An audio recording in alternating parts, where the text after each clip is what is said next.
Greetings, Patrick here, 8 Questions With, and welcome to Thursday here on the show, or I should say, and glad you guys are here. Thursday, guys, is it Thursday already? Why does it seem like it's already Saturday for some reason? Um, so first of all, just want to clear up a little bit of business. Just let you know that our good friend Hobbs, we're thinking about you, buddy, and we'll keep you in our thoughts and prayers. Hobbs' sister had to go undergo emergency surgery today, and hopefully she's resting comfortably. Everything will turn out to be okay. But Mandy, we're thinking about you, and yeah, and hopefully all will go well. And so as everybody knows, Hobbs is one of our pillars of our community.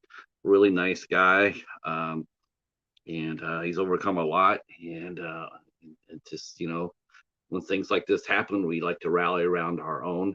So, wishing you and your sister the best.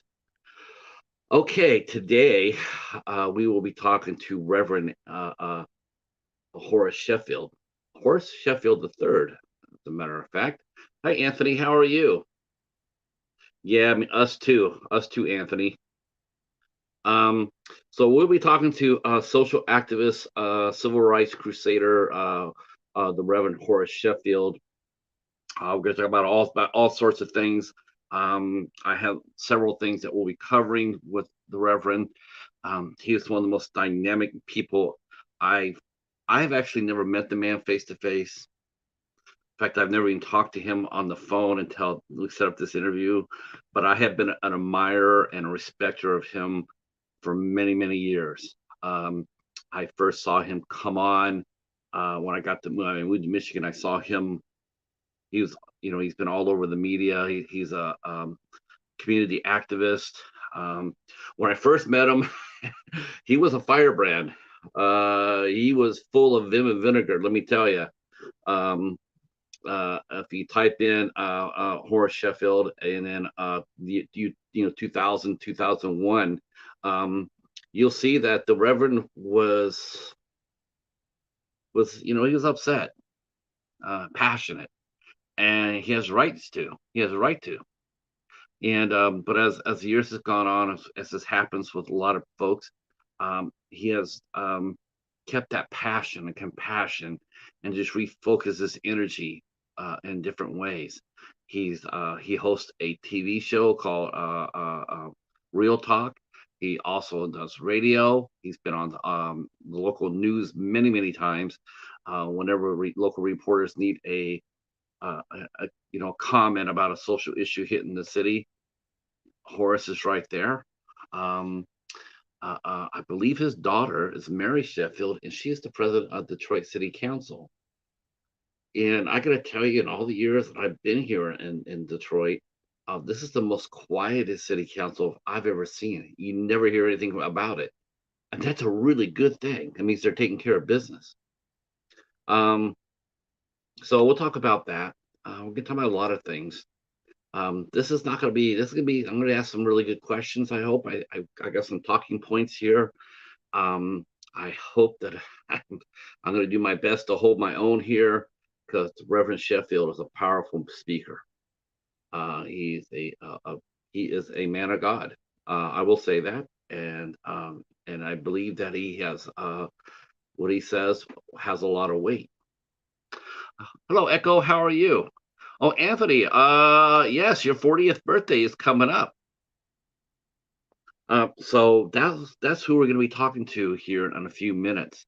I do hope that you guys will stay for this. I do hope, whether you're live with us tonight or you're watching on the replay, I personally feel this is probably the most important interview I've ever done. It is a Grail guest. This means it's somebody who I wanted to talk to, but I didn't think I would ever get a chance to. So it is a Grail guest, and that's really cool for me. I just don't want to. I just don't. I just. I admit it. I'm a little bit intimidated. But then again, so would you. Trust me on that. But we'll do our best. We'll do our best. We're gonna ask some good questions. We're gonna get a good chat going. We're going to talk about all sorts of things.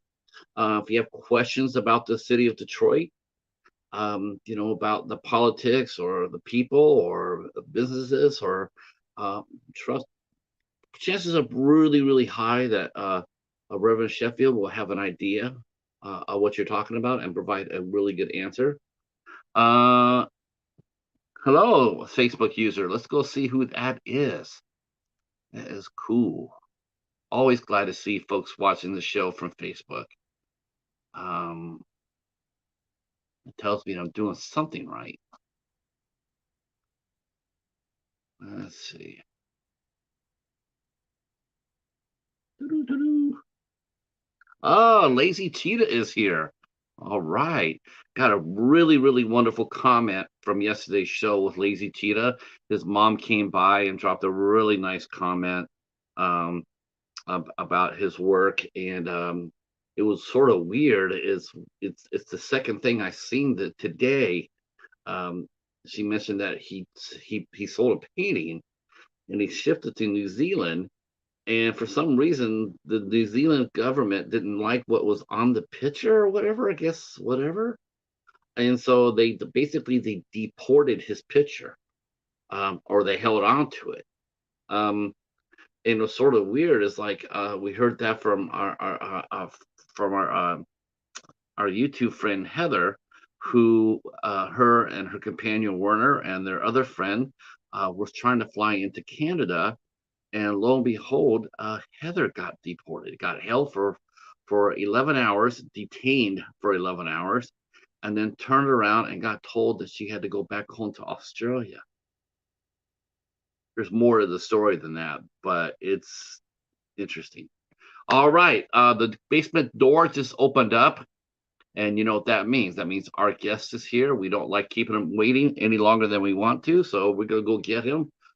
Feel free to share us out. Glad you're here. Hold on to your hats, and away we go. As we're gonna talk with Reverend Horace Sheffield the third.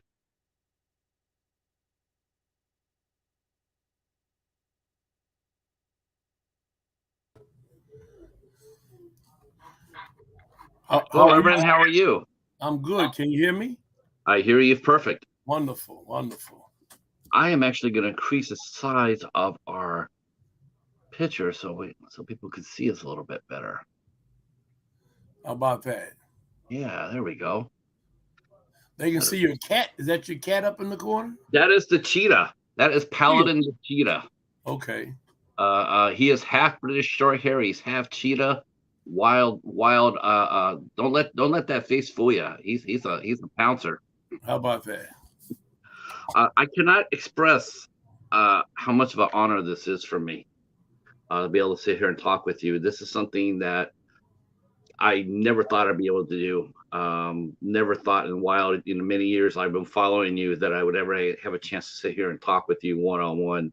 It's a great honor, and thank you for being here. Well, thank you. I was telling before you got here, I was telling the folks how, like, before I actually met you talked to you on the phone and doing this, I have been following you and your we talked on Facebook before, and we talked on Twitter, but this is the first time that we talked face to face. I've been following you since I got here from California. Um, and what a fascinating person you are. Um, so many highlights. I don't even know where to begin. Um, but I do remember the first memory I do have of you.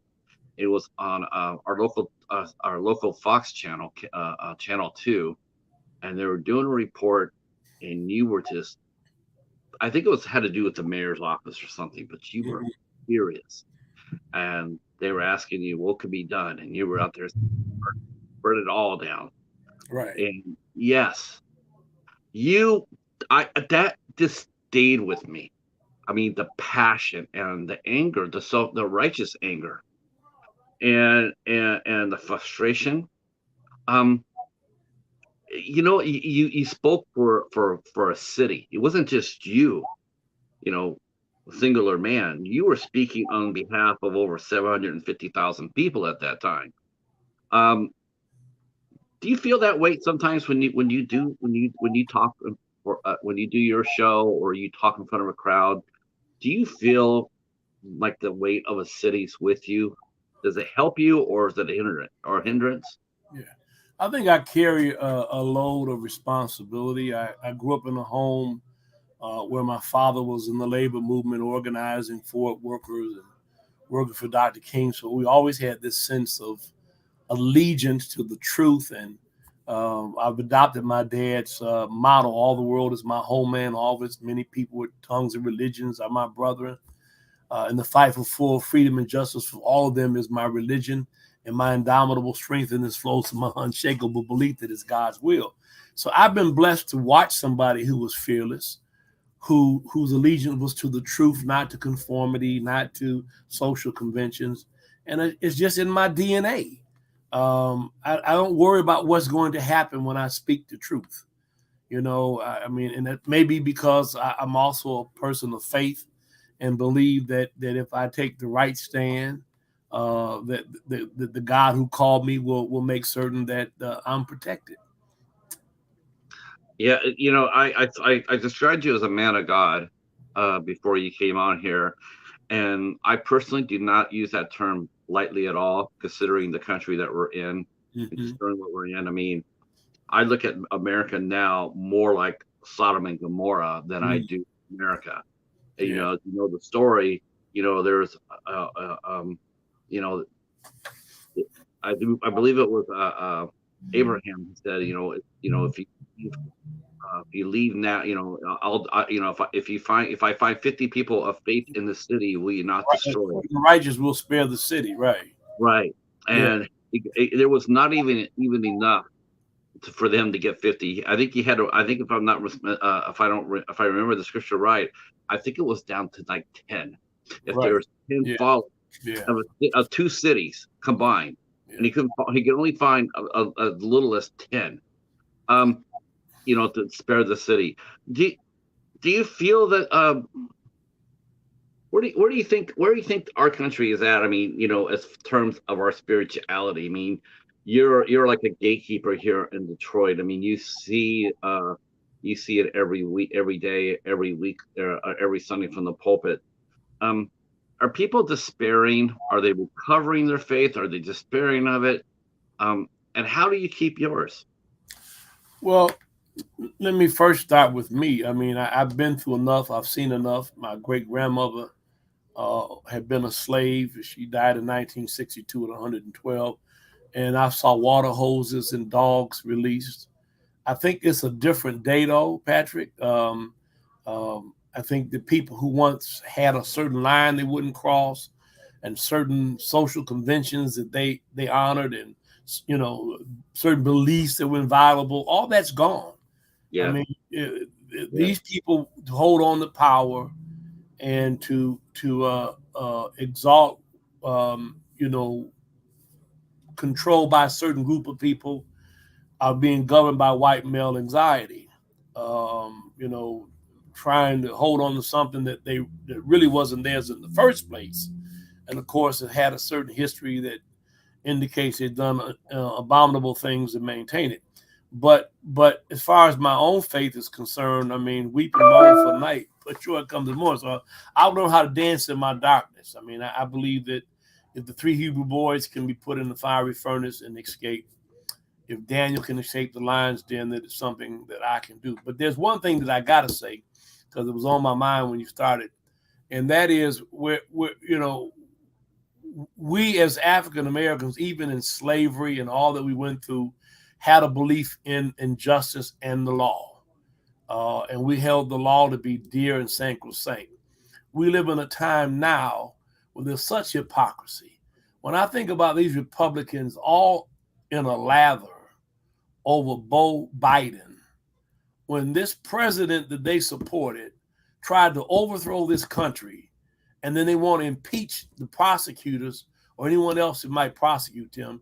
How do you tell young African American boys in this town who fill these jails that this system of justice is fair, that the maiden of justice is blindfolded? I mean, it just bothers me to my core that such hypocrisy exists. I've said this many times that justice is not administered in America. Justice is bought. Yes. It's really what it is. It's if you have the money to buy justice, you're gonna get off. Right. Um, and if you don't, well, you're not. Sure. Um, I mean, look at all look. Can you see the chat where you're at? No, I don't see it right now. If you go underneath comments, you should be able to. You Okay, should, there it is. okay. People are coming in. This is going to be a different interview for a lot of my regular viewers. Okay. They expect me to be, we. This is the first time that we've had a true heavyweight on the show, as far as like someone of your magnitude. So it's probably gonna be a little different for us. But I wanted to say hello to Joseph and Echo and Lady Valerie. Hello, hello. We are talking to Reverend Horace Sheffield the third. And we're glad that you're here. Feel free to share us out. If you have any questions to ask of Reverend Sheffield, please do so.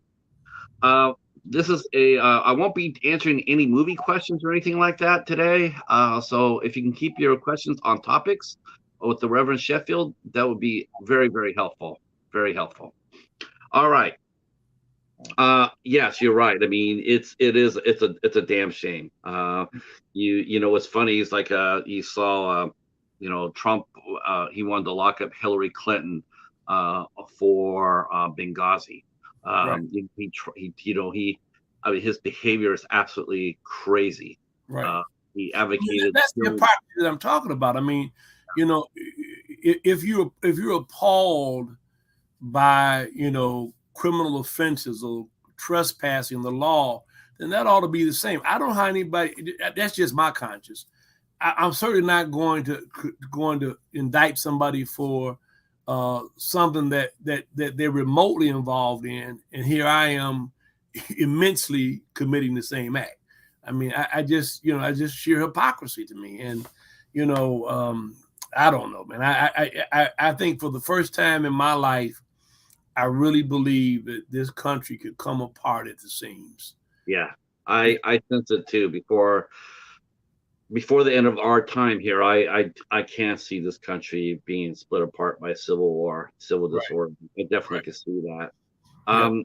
It's going to be tremendously discouraging to see so much civil rights, the gains of civil rights. People just don't understand that civil rights that only came to this country in 1964.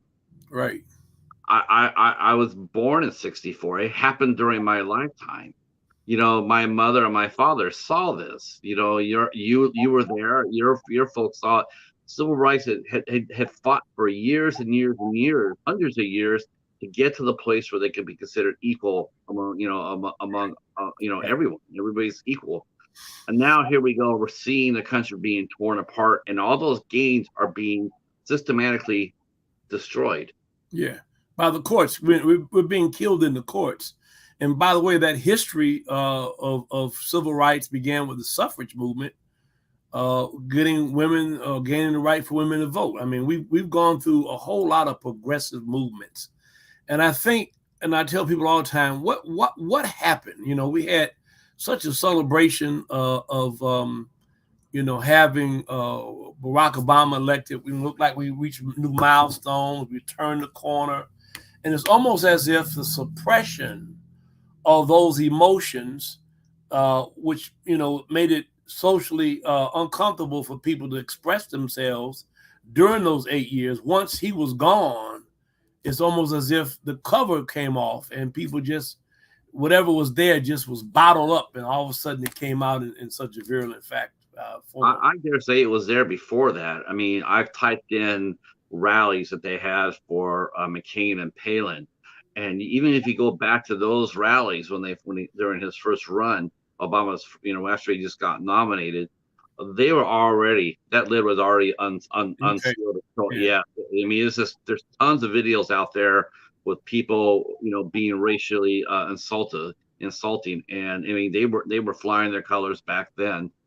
um and it's really discouraging. That's the one thing that got me was like, wow, here we are, we're told over and over and over to give everybody an opportunity, to give everybody a chance, and we don't do it ourselves, especially us. Speaking of mine, speaking of my color, you know, anything's possible. Come to America. Anybody can be president. Bullshit. Yeah. You know. I Uh, think I think color I think color is a pawn of the powerful. I think that on the level where most people exist, the color they're concerned about is green. How they're going to earn a living, keep a roof over their head. And when people begin to pander, like Trump and others, to suggest somehow or another it's people that are crossing narrow rivers, folks who are trying to escape places that we created the crisis in. yes. Uh, and that is those folks who are trying to displace us and have your jobs. It's a ploy of the powerful to use such things as class and race to further divide us so that they basically can rule. I agree with that too. I totally agree with that. In this country, we hear this over and over and over. This country was founded on, on a. They wanted to be free. They wanted to be free to practice their religion, and they wanted to be free from the English crown. And so they all came over here from England over to here. England had already started the first later. They would later on start the first modern Holocaust, and during the what we call the Great Potato Famine or Black 47. I mean, we established this country based on immigrants, and all of a sudden it's like, well, now we have enough immigrants. Now we can't keep our we can't keep the door open for any more. Right, Now I'm not going to say open the borders for everybody, because I don't believe that. right, I believe you should let people come in that have something to offer to the country. yeah. But And I think I think though, and I agree with you. I think though that if we have exalted the notion of democracy and we have gone into foreign countries supposedly to defend democracy, if you have people coming from portions of South America where we know they're being killed, where we know they're being made political prisoners and just unbelievable oppressive conditions, and they come here believing that this is a place where they can be free, I think we have to do something. I mean, I don't think everybody who comes should get in, no, but I think we need to find some way to accommodate some of these people. I mean, you look at these little children. I mean, we how can owe it to them. Like you said, we owe it to them. The United States has had a very long history of destabilizing Central and South America. It's right, all it's pretty easy to pretty easy to figure that out. It's not doesn't take a very hard dig to find out what we have done to keep different nations destabilized. yep, As the way of protecting our way of life, our economy, our business, our trade partners and whatnot. So how do we keep that? Well, we destabilize everybody else. We right, destabilize their countries. right, They can never get a foothold. And yes, the funny thing is, though, is they actually did get a foothold. A lot of those people that we see at the border, they wouldn't be at the border. They right, wouldn't have to. They'd be back in their own country, right, making the country even better than it already is. right. I I agree. mean, we have done this to ourselves. Right. Yeah. But I think that I guess I come at it from a different angle. I'm a person of compassion. Yes. And I do believe in that golden rule: do unto others as you'd have them do unto you. And I just don't see how we can go around the world and lift us up as an example Yeah. Well, those days are gone. with this kind of stuff going on. Yeah. Those days are long gone. Yeah. I don't know. Don't know how, to be truthful about it. I don't know. I mean, I don't know how other people look at us. I mean, I know now Europe looks at us with great fear. They Right. look at at the United States now. They don't look at it as an ally. They look at it with fear, as they Yes. should, Yeah. because now they're seeing, in front of them they saw Hitler and Stalin. Now they're behind, they see us, and Right. we're now the Hitler and Stalin Right. combined, Yeah. and that's a scary thing for other countries, including NATO and the countries in Europe. Right. And you I think don't about know how we ever I don't know how we ever got here. Well, I mean, it's a wound that was made of 1,000 slices. I mean, it didn't happen overnight. No. When people began to sacrifice uh, freedom of speech and other things of that nature. I mean, after 9/11, we were willing to sacrifice whatever to be able to maintain our way of life, even if it meant obtrusion by the government into areas that before required, you know, court orders and things of that nature.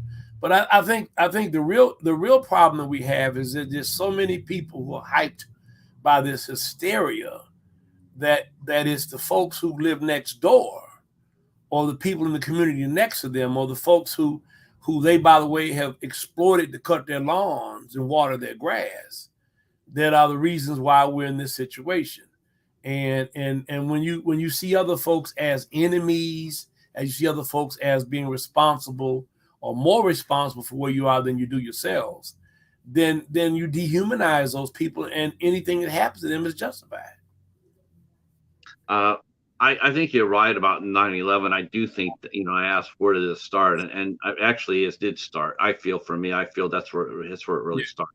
yeah, I feel, you could even go back to the first attack on the World Trade Center as the opening shot, the test shot. But definitely 9/11 was definitely the start of the downslide for this country. yeah. People talk freedom all the time, like they have no concept of what that word means anymore. Hmm. They're almost like a frog. They say, like, if you put a frog in a tub of water and you slowly turn on the heat, it won't recognize that it's being killed. Right. And I think that's really what 9/11 was. Yeah. We got put in there and they got turned on the heat, and we don't know it, but we have lost so much. We're dying. A Right. lot of our freedoms are no longer there. Yeah. Well, we Uh, we spend all of our energy attacking one another, and not directing some of that toward the folks who have created the environment in which we find ourselves. I mean, it's diversion. It's like, smoke and mirrors. And there's a great book by Stanley Wilhelm called "When Work Disappears," I believe the name of it. And he goes through all these analogies about what happens when people have a perception that the economy is unfair. Now, when you look at it, I mean, it's not like 20% of white men have been displaced from the labor market. You know what I mean? I mean, we brought people in here for cheaper labor so that the folks at the top could make more money, and now we have a problem with it. yeah, it's only a problem. Too. It's funny. It seems like it's funny. It's like it's only a problem when a Republican takes the office. Right. Like, they talk about the border. They talk over and over about the border. Oh my gosh, every single day is about the border. And I've told anybody who listen, I say, listen, if they wanted to shut the border down 100% permanently, it would have been it would have been September 12th, Right. 2001. Right. Because nobody would have said boo if you would have did it. Nobody. You would have. In fact, you could ask for volunteers, and you would Right. have gotten millions down there building that wall if that's what they really wanted. But they Sure. didn't. Right. Um, so much loss. Um, you have you lived in Detroit your whole entire life, Reverend? No, I mean, I lived here most of my life. It was a period of time when I went to seminary in New York and worked for Mayor Koch. But speaking of Detroit, when I was a child, my grandparents lived on the west side, and you could sleep on the porch. My grandfather would fall asleep listening to the Detroit Tigers baseball game with his radio coming out of the screen door. And I mean, Detroit was a beautiful town, man. I mean, people kept their homes up. Folks who worked in the factory who had fourth and fifth grade educations, which, by the way, their fourth and fifth grade education, they were more literate with it than some of us are who graduated from college. Yeah, Uh, but I mean, people kept their homes up, lawns were manicured, people didn't litter, there were no abandoned properties. So, my recollection of Detroit is one of just fondness. I mean, I love growing up in Detroit, going out to the old Ford Rotunda, which burned. It was probably before your time. But to go out there and see all those new cars and future cars, I mean, Detroit was a city in my early years that impressed upon me that we were at the center of the world. And because of that, we could make up our mind to do anything we wanted to do. And not even race could hold us back. That was my upbringing. I remember reading the history of Highland Park. Oh yeah, Oh, Highland Park was a jewel. yeah, Absolutely. Um, Now I know this might be because this is Detroit has been sitting maybe because I'm sitting 20 miles outside of Detroit, but I still look at it. I look at it and I see it. I've been here for 24 years now, and I've seen so much. Not as much as in the trenches, but you don't necessarily have to. You don't have to literally put your hands in poop to understand what poop is, right? People right, say, "Well, you don't live in the city. You have no idea." Well, really? I know if I stick my hand in the fire, it's right, going to burn me. Do I need to feel that in order to know that? No. right. But I mean, I was sitting here and I watched Detroit, and my wife was a native Detroiter, and her family lived here. But she said that when Mayor Coleman Young came in, and he basically told the white people to get out, like go north of the 8 Mile, um, and they caused white flight. And now, how were you? I mean, That's not really true. Let's just unpack that. let's talk about that. Let's hear That's from. I a want to hear. myth. That's a myth. Is The Detroit population began to decline under Mariani and Cobo, who borrowed large sums of money to build sewer lines and water lines to allow municipalities like Centerline and the rest to build. Now you go to Houston and places like that; those are all part of Central City. They were not separate communities, and we didn't annex them. So, there was a sense that as the black population grew, which they fought from the beginning, when Charles Bowles ran for mayor in 1928, won the primary as the Grand Dragon of the Klan, and subsequently lost the runoff.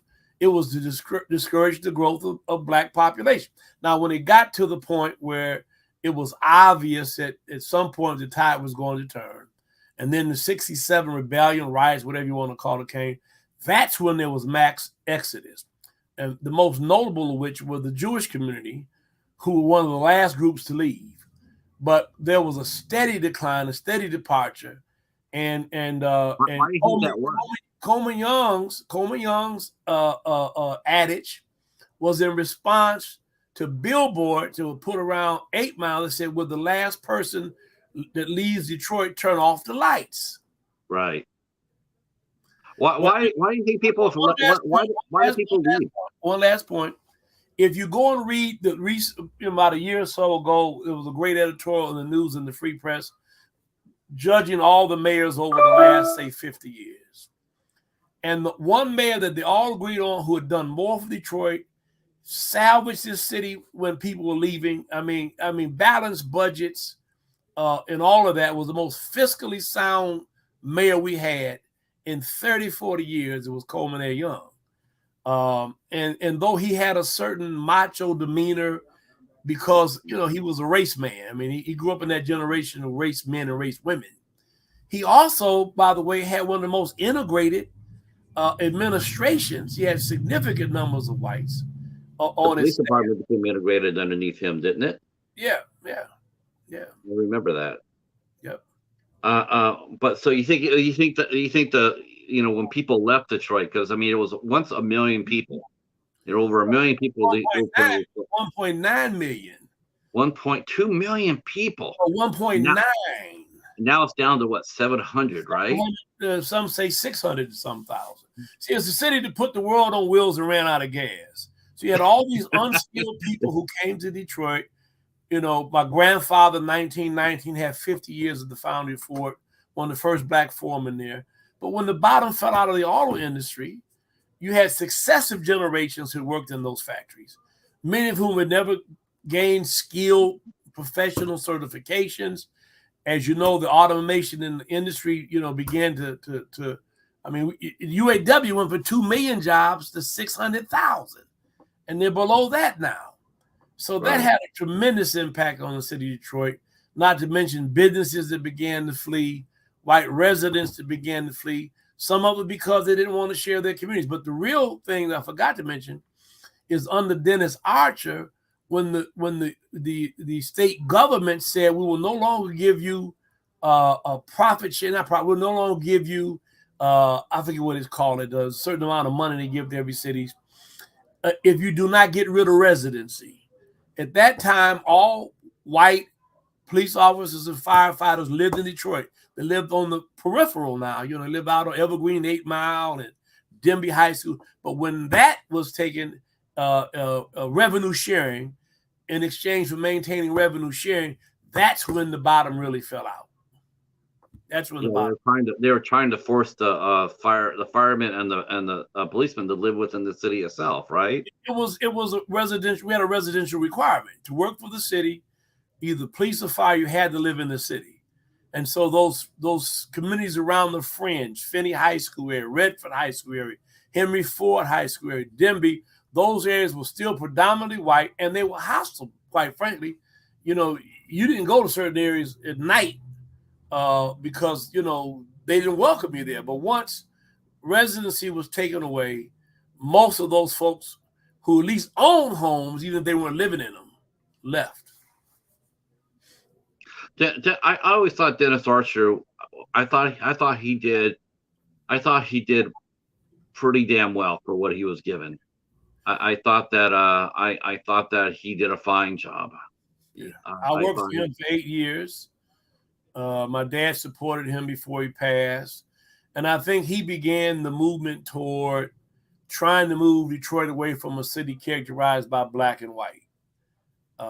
I think that, you know, he had a lot of support in the business community.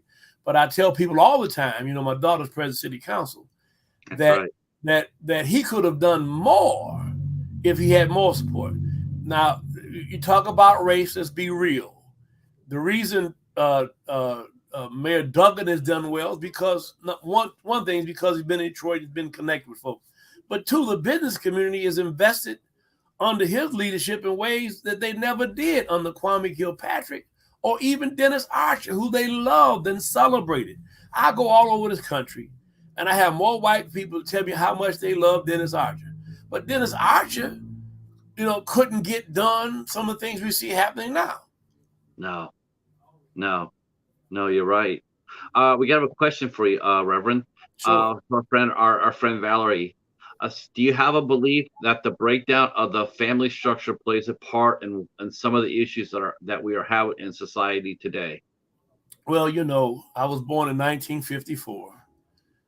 My grandparents were married almost 80 years before my grandfather passed. My parents were married 30 years before my mother passed. And it's an interesting story because I told this story today. My dad took me to the foundry at Chevrolet's when I graduated, Patrick, and got me a job in the foundry where my grandfather had worked at Ford's and my dad. And I'm making I-beam suspensions for cars and trucks. And they weighed 137.5 pounds.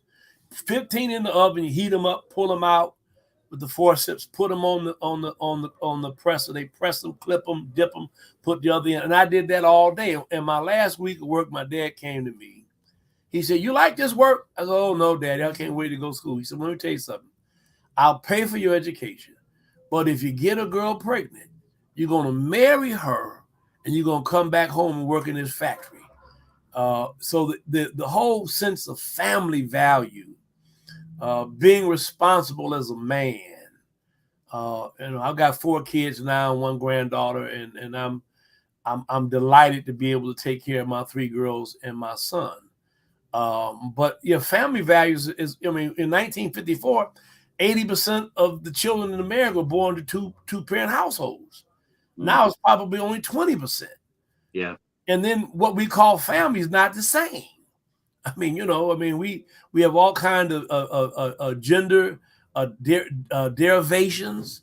I mean, it's I mean, and I think, yes, I would say to you that I am who I am because I was raised in a family that inculcated in me responsibility and certain moral values, without which I wouldn't be the person I am. And these kids don't have that.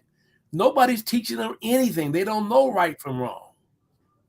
Isn't that that's depressing? But you're absolutely right. Right. I grew up in a with a mom and a dad, Yeah. and it worked for me. Right. It really did. I knew friends who grew up with single parent, and you could always tell the single parent kids. Not a blanket necessarily, but you could definitely tell the difference between someone, especially without a father. Someone with a father in the house, that they always seem to be a little bit more, on the ball. But Yeah. when you didn't have a man in the house and all the pressure fell on the mom, man, it played havoc.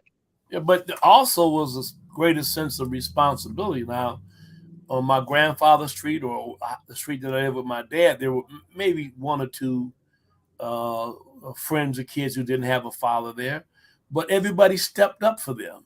So there was no escaping what the mother was trying to teach them or the boundaries that were drawn because it was reinforced if they came to my house or the next door neighbor's house or they out in the streets playing. People took responsibility.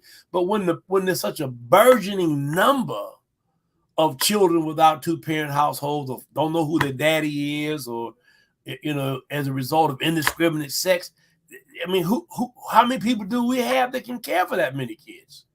No, we don't. We don't. It's you know it, it's funny too. It's like we're seeing our freedoms being attacked over and over, and of course now we see that Roe versus Wade has been severely it's basically been repealed, and and it's so funny. It's like you have especially coming from a white point of view, because I always got this. Without a doubt, every single time this happened, you could always hear the white people chirp, and that is when there was like when there was an incident with a well, let's say an incident. There was an incident a few years ago in Detroit where a mother was killed on a basketball court. They had like a picnic, and this mom got killed. Now, did it say Jane Jones got killed and by indiscriminate gunfire at a Detroit park? No. And the media does this all the time. They say Miss Jones, the mother of 7. They Right, emphasize the fact that there's so many kids that these right, people have. right. And sure enough, as soon as especially when it comes up for minority, all of a sudden, and you hear people making cracks about it. Why? How come she has 7 kids? What's she doing on 7 kids? She must be on the welfare. That's not a, that's not a way of life. That's not earning a living. And welfare, by the way, has changed so drastically that the whole notion that you have multiple kids to increase the amount of money you get is a myth. But it does play into the whole what I call white male anxiety that white people are going to be in the minority quicker and faster than they've already calculated. And so, how do you stop that? Well, you eliminate abortions. Oh Uh, yeah. you attack the whole notion of multiple pregnancies. I mean, Oh yeah. yeah, That's all they did it for. They did it because white women don't they're choosing now not to have kids. They don't want to have kids. They right. want to have careers. They want to go out there and be on social media and take pictures of exotic places. That's what people want to do. Yeah, They can't do that with dragging along, 4 or 5 kids. right. Hell yes, that's absolutely right. Roe versus Wade was repealed, not because of any self-righteous, save the kids. It was to force white women to have kids to stop the flow. Population Yeah, control. yes, Yeah, that's exactly right. yeah. Of course, people say, "Well, that's some bullshit." I'll do the cursing on our both for both of us here. That's some bullshit. Well, Right. of course, but then you follow up with that and that's another thing I was going to talk to you about too. But you look at all the violence in the world. You look in this country, like over 23,000 people have already this year alone been killed by guns. Yeah, yeah. But yet we can't Let me do back anything. up one point because I want to give you because I know you're a learned person. He died a couple years ago. His name is Lee Rainwater. He was a sociologist from Harvard. Has a brilliant piece called "Beyond Ghetto Walls: a Federally Created Underclass," and he tracks social or government policies, whether it began with FHA when black men came back from the war, that actually fueled and gerrymandered segregation, to child welfare laws that actually promoted the absence of black men from the home because you got more money if a man wasn't there. So there's been some social engineering that kind of create this kind of cultural nuance that is annoying to them, but it didn't just happen because black men didn't want to be there.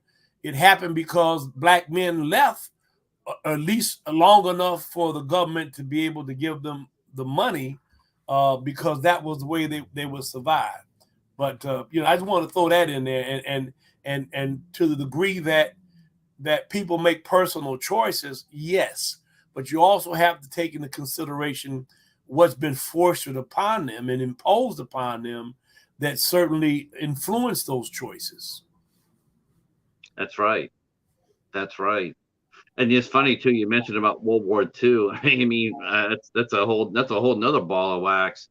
Um, we do have. I will have to mention though that we do have the Tuskegee Airmen Museum. In Detroit.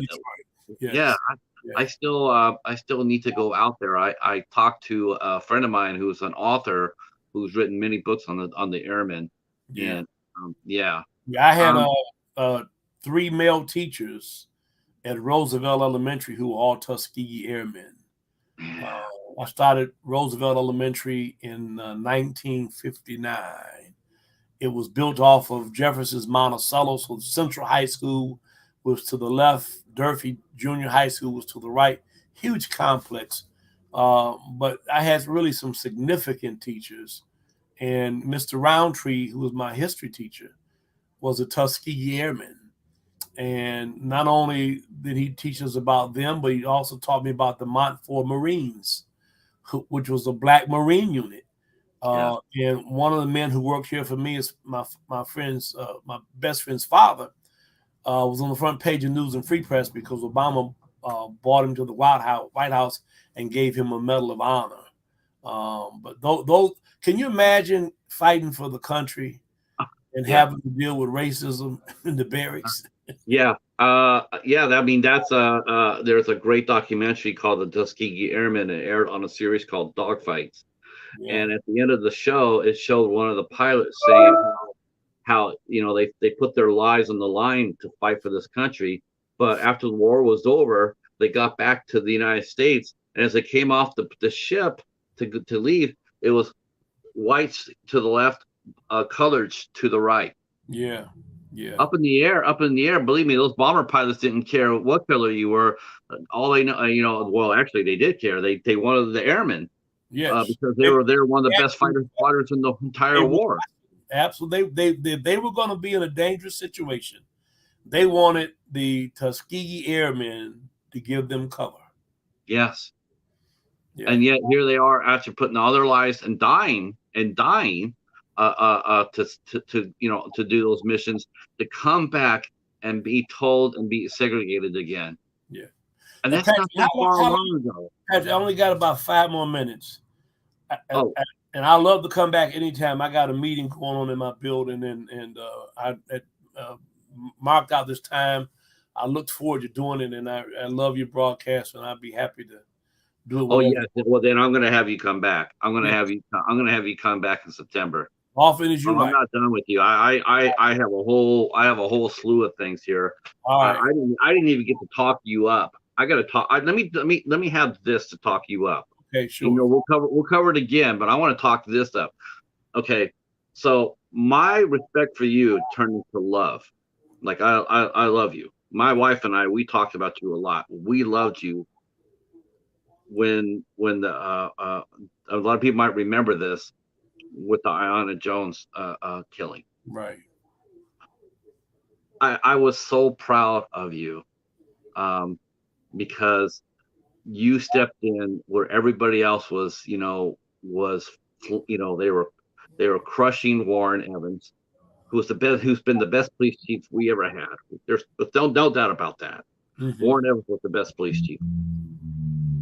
Got crushed. Uh, Joseph Weekly, he had to go through two trials. Everybody was up in arms over that little girl dying. Hmm. Everybody.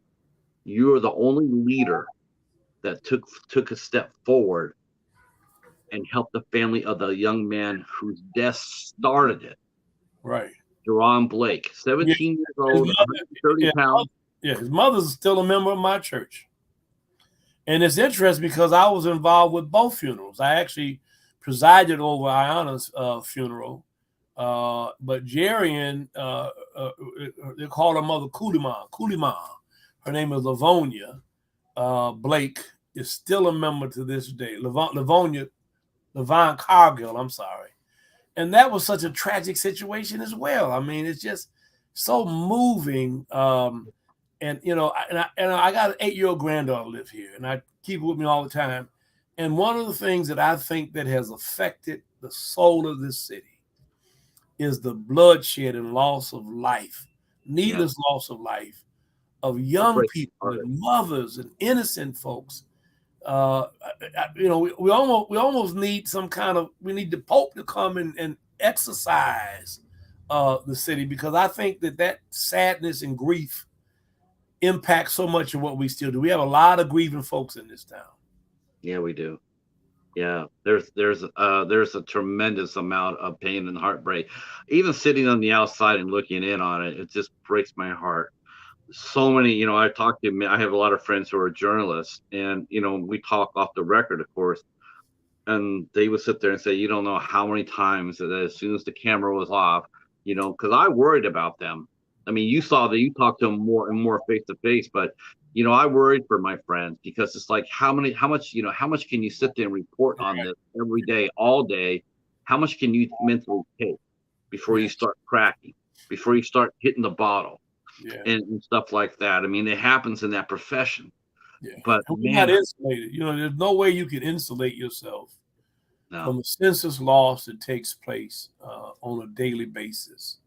And by the way, Patrick, before I go, let me tell you, I'm elated, enamored, touched deeply that you have such sentiments that you've expressed about me. I'm a person that I serve regardless. There are a lot of folks who, as soon as someone says anything about them, or they don't get a pat on the back, I mean, their service is short term. But every now and then, it's good to hear that somebody thinks that you've done something good. You deserve it. You deserve more than that. I've seen the videos of you walking the community, and you're holding prayer groups, and you're bringing in people together, and you have speakers. I mean, you're like seriously a beacon in this city. I mean, it's but I want you to come back in September when you have a little bit more time. I'll be happy to do that. Just know August 30th to around the 14th, I'll be over in Europe. I'm taking one of those cruises, but I'll be going to Barcelona and Naples, whatever. But I'll tell you what, when I come back, maybe my hair and my beard will be as long as yours. Thank you so much for coming. I'm gonna go ahead and hold you that. I'll find a date for us. We'll come back, and we're gonna go ahead and do this again. I can't thank you enough for coming out. And we will talk. We will talk soon. I'll stay in touch, obviously. Thank you, Patrick. And thank you so much for your time. My time. Thank you. Bye-bye. Okay, so Reverend Sheffield will be back. We'll have him come back in September. I have more topics to talk to him about. I did something I rarely do. I generally let a conversation go just to go. But this time I had speaking points. I don't know if you guys can see that, but I have speaking points for this interview because there's so much to talk about. I was glad to get the Reverend Sheffield for 50 minutes. That's actually pretty good because he is a man who is pulled in a lot of different directions. He has a lot of responsibility, and the demands on his time are pretty formidable. So we will have him come back, and we'll have him come back when he gets back from his cruise. All right. Let me go ahead and see what's going on in the chat. See, people are talking about hamburgers. Yeah, hamburgers are great. Chicken is awesome. Yes, chicken is awesome. Yo, Sharmello, you're you crack me up. Joseph, this is a great interview. Thank you, Joseph. And thank you, Lady Valerie, for watching it. That is awesome. I'm so glad you're here for this. See. Also, we got mean people in this world and rude people too. Unfortunately, Joseph. Yes. Um, See, I like to go be on StreamYards, buddy. I think you have to have. I think you can't. You know what? You can go on StreamYards anytime you want. They have a free program. I mean, they have a 20 hours. You can sign up for 20 hours free for every month. Uh, yeah, that was going to be part one, Echo. I'm bringing part two back.